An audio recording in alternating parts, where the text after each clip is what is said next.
అబద్ధాలే పునాదులుగా చేసుకున్న ఓ జిత్తుల మారి పొత్తుల ముఠాతో ఈరోజు మనం యుద్ధం చేస్తా ఉన్నాం. ఆ ముఠా నాయకుడు, ఆయన పేరు నారా చంద్రబాబు నాయుడు. మీరంతా అరుంధతి సినిమా చూసారా? అరుంధతి సినిమా చూసారా? ఆ అరుంధతి సినిమాలో సమాధిలో నుంచి లేచిన పశుపతిలాగా ఇప్పుడు అధికారం కోసం చంద్రబాబు నాయుడు అనే పశుపతి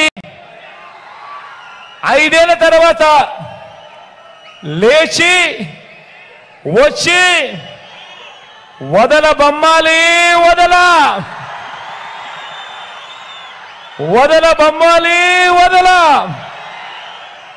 అంటూ పేదల రక్తం పీల్చేందుకు ముఖ్యమంత్రి కుర్చీని చూసి కేకలు పెడతా ఉన్నాడు ఈ పశుపతి. నోటికొచ్చిన అబద్ధాలు చెప్తా ఉన్నాడు.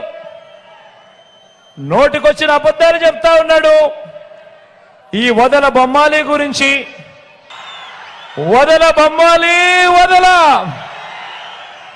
అంటూ పేదల రక్తం పీల్చేందుకు ముఖ్యమంత్రి కుర్చీని చూసి కేకలు పెడతా ఉన్నాడు.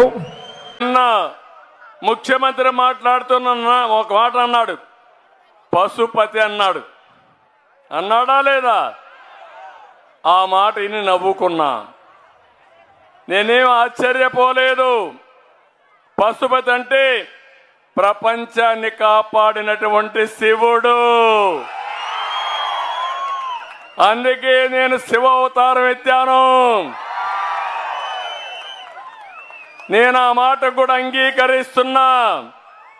ప్రపంచాన్ని రక్షించడానికి ఆ శివుడు విషాన్ని కూడా గొంతులో పెట్టుకొని ప్రపంచాన్ని రక్షించాడు. అవునా కాదా అని మిమ్మల్ని అడుగుతున్నా.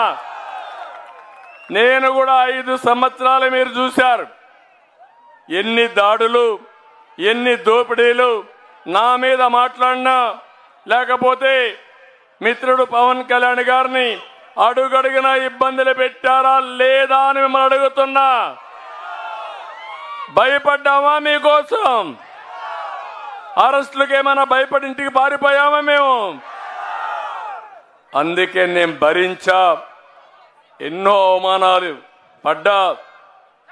శారీరకంగా, మానసికంగా, కుటుంబ పరంగా కూడా అందరిని హింసించారు. కానీ ఒకే డిటర్మినేషన్, ఒకే ఆలోచన, మళ్ళీ తెలుగు జాతిని కాపాడుకోవాలి. అవసరమైతే ఎలాంటి విమర్శలు చేసినా, ఎన్ని దాడులు చేసినా దాడులను అధిగమించడమే కాకుండా బుల్లెట్ మారిగా దూసుకుపోయి ఈ రాష్ట్రాన్ని కాపాడుకుంటామని చెప్పి నేను మీకు తెలియజేస్తున్నా. అందుకే ఈరోజు నేను ఒకే సవాల్ విసురుతున్నా. ఈ ముఖ్యమంత్రి